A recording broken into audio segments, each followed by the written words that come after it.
Hello my dear friends, welcome to vision academy official 2004. કેમ છો બધા? મજામાં ને? આજે ઇંગ્લિશનું સૌથી કન્ફ્યુઝિંગ ટોપિક માત્ર 2 મિનિટમાં ઇઝીલી શીખી લેશું. Today's topic is a and the. Let's see.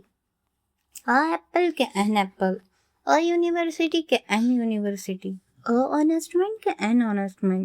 જો તમે કન્ફ્યુઝ થઈ ગયા હોય તો આ સિરીઝના એન્ડ સુધી જોજો. હવે સમજીએ અ અને એન. એકદમ સિમ્પલ છે. અ કોન્સોનન્ટ સાઉન્ડ પહેલા. Example: a boy, a teacher, a university. An vowel sound પહેલા. Example: an apple, an elephant, an umbrella. યાદ રાખો, લેટર કરતાં સાઉન્ડ વધુ ઇમ્પોર્ટન્ટ છે. Let's say the most important rule.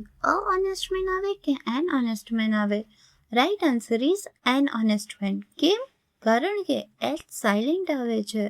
હવે ધ જોઈએ. સ્પેસિફિક વસ્તુ માટે ધનો યુઝ થાય છે. Example: I saw a dog. Any dog? I saw the dog.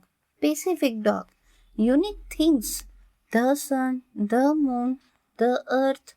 Now it's rapid fire questions for you. First, dash import. Second, dash uniform.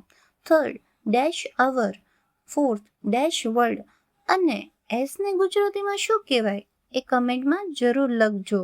જો તમને આ video ગમ્યો હોય તો લાઇક, શેર એન્ડ સબસ્ક્રાઇબ કરવાનું ભૂલતા નહીં. C you in the next video. Vision academy official 2004. Thank you everyone. Have a good day.